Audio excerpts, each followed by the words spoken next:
Somewhere in Cleveland, a door closed in 2002, and for 11 years, no one opened it. The Cleveland Kidnappings. Michelle Knight, 2002. In the summer of 2002, a young mother vanished on her way to court. There were no headlines, no urgent manhunts, no answers. This was the first disappearance, and the first door that would quietly close on Seymour Avenue.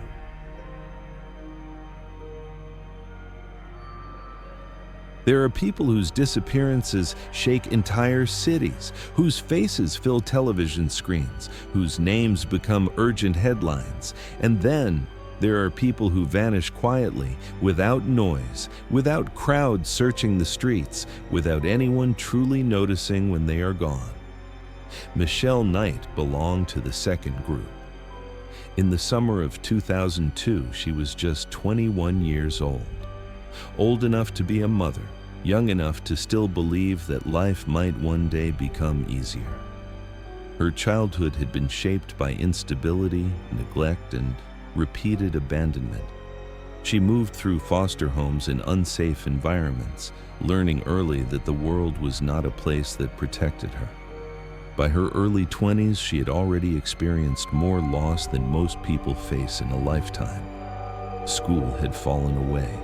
Financial security was never real, and safety was something she had learned to live without. The one fixed point in Michelle's life was her young son. He was her reason to keep going, her last connection to something that felt meaningful, but even that was slipping away. In 2002, Michelle was locked in a battle to keep custody of her child, fighting through a legal system that did not easily favor young, unstable mothers with no support network behind them. Every hearing felt like a judgment, not just of her parenting, but of her entire existence. On the morning she disappeared, she was not chasing excitement or danger. She was running toward court. She had a custody hearing that day, one that could determine whether she would continue to see her son. She woke up late, rushed through preparations, gathered her papers with shaking hands, and ran outside already afraid of the time. Cleveland moved like any ordinary city that morning. Cars passed, stores opened, people went to work. No one noticed the quiet panic growing inside a young woman as she hurried down the street, afraid she might already be too late. No one knew that by nightfall, Michelle Knight would no longer be a free person. And no one imagined that on a quiet residential street called Seymour Avenue, an ordinary-looking house was about to become the beginning of one of the darkest criminal stories in modern American history.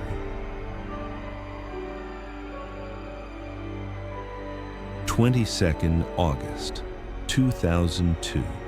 Michelle missed the bus. It was the kind of small, ordinary moment that normally carries no weight at all. But standing there on the sidewalk, watching the bus disappear down the road, Michelle felt something tighten in her chest. Every second mattered. The courthouse clock was already working against her. If she did not arrive on time, the hearing might go on without her. And if that happened, she could lose everything. She began walking quickly, almost running at moments, her court papers folded tightly in her hands. Her thoughts raced, fear wrestled with fragile hope. If she could just get there in time, maybe the judge would listen. Maybe this could still turn around. That was when the car slowed beside her. The man behind the wheel looked ordinary, middle-aged, calm, unremarkable. There was nothing about him that signaled danger. He asked her where she was going. Michelle hesitated, then told him she was trying to get to court. He said he could give her a ride. He said she would make it in time. Michelle did not scream. She did not sense immediate danger. She simply made a choice that thousands of people make every day. She trusted the wrong person. She got into the passenger seat. The man driving the car was Ariel Castro. At the time, he was 42 years old. To the outside world, he was a school bus driver, a local musician, a familiar face in the neighborhood, someone no one would have ever suspected of hiding violence behind closed doors. As the car moved through Cleveland streets, nothing felt wrong at first. Buildings passed, traffic flowed, but then the route shifted. The turns came too often. The streets grew quieter. Michelle looked around and realized they were heading away from the courthouse. She spoke up. "This isn't the way," she said. Castro answered calmly. He told her it was a shortcut. The car slowed in front of a modest house at 2207 Seymour Avenue, a small, ordinary home on a quiet street. Castro told Michelle he just needed to run inside for a moment, told her to wait, but she was running out of time, running out of options, still thinking about court. She followed him to the door. She stepped inside, and behind her, the door shut. This was the moment everything changed. The door closed behind her, and the world never heard her again. The house on Seymour Avenue. The moment Michelle stepped inside the house, everything changed. The door closed behind her with a flat, ordinary sound. There was no dramatic slam, no sudden scream, just the quiet click of a lock sliding into place. For a brief second, she stood there, confused, still thinking about her court hearing, still believing this was only a short delay. Then, Castro turned toward her. His voice changed first. Calm disappeared. The friendliness dropped away. He grabbed her, dragged her deeper into the house, and forced her into a back room. Michelle struggled. She fought. She screamed, but the walls absorbed the sound. The street outside remained quiet. No one came. She was overpowered within seconds. Castro restrained her and tied her hands. Within moments, the reality became unmistakable. This was not a misunderstanding. This was not a mistake. This was a kidnapping. The first assault followed almost immediately. Michelle was beaten, raped, and threatened.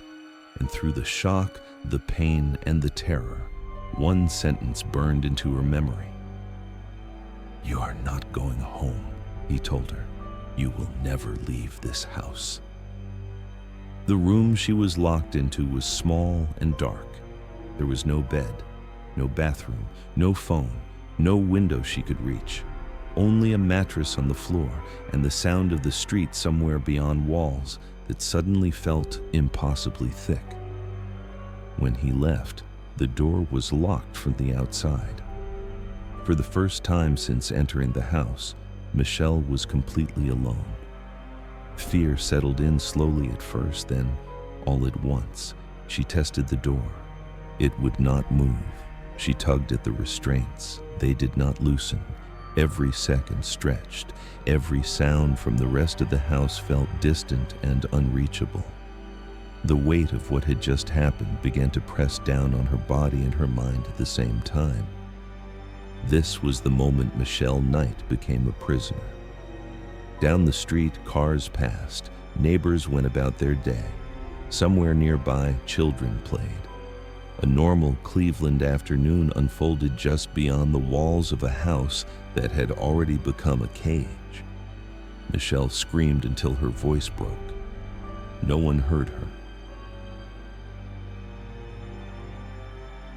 The first year of captivity, 2002 to 2003. In the days that followed her kidnapping, Michelle learned what Castro's version of captivity truly meant. She was not simply locked inside a room, she was chained, at times by her ankles, at times by her neck. The chains allowed only a few steps of movement, standing, sitting, lying down, but never escaping. The restraints were constant, heavy, cold, always there. Food was not given regularly. Sometimes she was fed once a day, sometimes not at all. Water came without warning. There were stretches where hunger became a physical pain that folded her body in on itself. When he became too weak to stand, Castro would wait, then return, then punish her for not standing quickly enough. Light disappeared. Days blurred into nights. Nights bled into mornings. Without windows, without clocks, time stopped behaving normally. Michelle no longer knew how many hours she had been locked inside that room, only that she was still there, still alive. The sexual assaults never stopped. They were frequent, violent, unpredictable, and always accompanied by threats. Threats against her family, threats against her son, threats of what would happen if she ever tried to fight back again. Castro used fear like a leash, tightening it whenever he sensed resistance. At one point, Michelle became pregnant. There was no joy in the discovery, no doctor, no care, no protection, only fear layered on top of fear. Castro controlled when she ate and how much. When he became angry, the violence escalated. Kicks to her stomach, blows to her body, starvation that lasted for days. She lost the pregnancy, and then it happened again and again. Each time, the same pattern followed. Pregnancy, abuse, miscarriage, blood, pain, no medical help, no one to hold her hand, no one to tell her she would survive. Just silence and the slow realization that her body had become another weapon used against her. Michelle's physical strength began to fade. Her weight dropped, her muscles weakened, infections went untreated. Open wounds healed the wrong way. But while her body broke down, her mind began to change in a different direction. Survival stopped being a hope. It became a calculation: when to speak, when to stay silent, when to fight, when to endure. Castro worked constantly to erase her sense of identity. He told her she was worthless, that no one was searching for her, that her family had forgotten her, that the world outside had moved on without her. Over time, isolation began to distort reality. There were moments when Michelle wondered if she had imagined her old life completely. There were days she wanted to die. There were nights she thought about ending everything just to make the pain stop. But somewhere beneath that weight, another instinct remained. Smaller, quieter, stubborn. The instinct to stay alive, not for escape, not for rescue, but simply because she refused to disappear completely inside that room. Outside the house, seasons changed. Snow fell, snow melted. Another Cleveland summer quietly passed. People walked their dogs. Children rode their bikes. Life continued, only feet away from the room where Michelle Knight's life had been reduced to survival. By the end of the first year, she no longer measured time in weeks or months. She measured it in endurance. Time inside the house no longer moved forward in clear steps. Days lost their names, nights lost their meaning. Michelle began to exist in a state where the past felt unreal and the future felt impossible. The only thing that felt certain was endurance, getting through the next hour, then the next, and then another. Castro's control was no longer only physical, it became psychological. He chose his words carefully. He told her that no one was looking for her, that her family had forgotten her, that her son no longer remembered her face, that the world had already decided she did not matter. Over time, those words began to slide into her thoughts, repeating even when he was not in the room. He reminded her that she was powerless, that escape was impossible, that if she ever tried to run, he would find her, and if he could not, he would take his revenge on the people she loved. The threats were always specific enough to feel real, always close enough to feel possible. Isolation deepened everything. There was no one to contradict his version of reality, no voice to remind her who she had once been. With no mirrors and no connection to the outside world, her sense of identity began to blur. Some days, she felt less like a person and more like something being stored. Shame settled in quietly, not because of what had been done to her, but because of what she feared the world might think if it ever found out. Shame for surviving, shame for the abuse, shame for the body she could no longer recognize as her own. It was another chain, just as heavy as the ones on her ankles. There were moments when the desire to die returned, not in panic, but in exhaustion. The kind of exhaustion that makes the idea of stopping feel peaceful. She imagined silence without fear, stillness without anticipation, an end to waiting. But death would have meant surrender. And surrender was something Michelle slowly began to refuse. She started observing instead of reacting, listening instead of speaking, memorizing patterns, the sound of footsteps, the rhythm of doors opening and closing, the small, ordinary habits of the man who controlled her life when he was careless, when he was drunk, when he was distracted, when he was unpredictable. She learned that silence could be protective, that obedience could disguise resistance, that sometimes survival meant appearing broken when, inside, something was still watching and recording everything. Hope changed its shape. It was no longer about rescue. It was no longer about escape tomorrow or next week. Hope became thinner, quieter, but stronger in one way. The simple decision to stay alive long enough for something to change, even if she had no idea what that change could be. Michelle no longer counted the days. She counted her ability to endure them. After Michelle Knight disappeared, her name did not explode across the city. There was no wall-to-wall news coverage, no urgent manhunt that shut down neighborhoods. A missing person report was filed, but it moved quietly through the system, one file among thousands of others. Michelle was not treated as a high-priority case. Her history of instability and poverty quietly worked against her. The search for her was short-lived. There were no sustained efforts, no massive volunteer groups flooding the streets with flyers, no nightly updates on the news. For the city of Cleveland, life kept moving forward, and Michelle slowly faded from public memory. Inside the house on Seymour Avenue, she remained trapped. From behind the walls, she could sometimes hear the muffled sounds of ordinary life. Cars passing, voices outside, music drifting through windows that were never opened for her. The world was still there, but she was cut off from it completely. Each sound was a reminder of distance, not connection. Neighbors would later admit that they had heard strange noises at times, raised voices, thumps, at least once a scream, but nothing lasted long enough to trigger certainty. When sounds stopped, assumptions took over. People told themselves it was a domestic argument, a family dispute, something private, something none of their business. And so, no one called the police. Ariel Castro lived openly.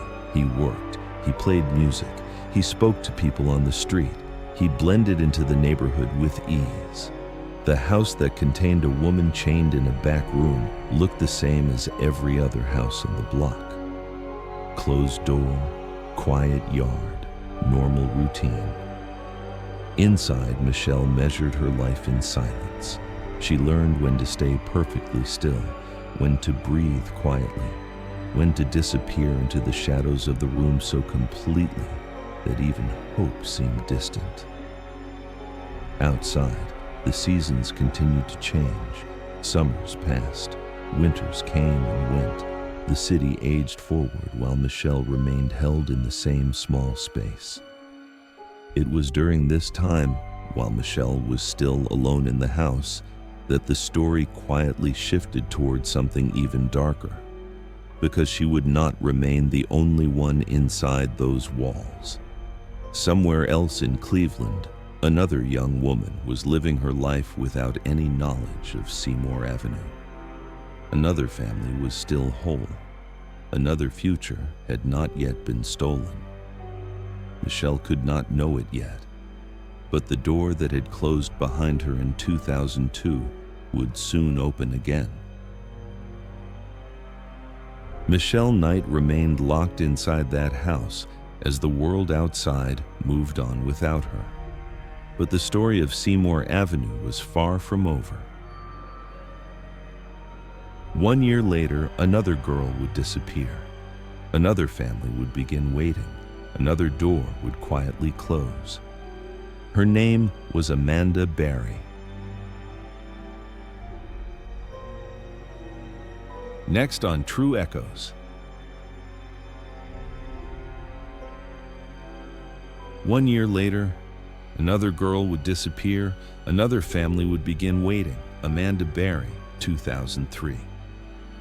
The Cleveland Kidnappings continue. Part 2, The Truth Coming Soon on True Echoes. Michelle Knight disappeared in 2002. For years, the world moved on as if she had never existed. But behind one closed door, a story of survival had already begun. What stayed with you the most from Michelle's story?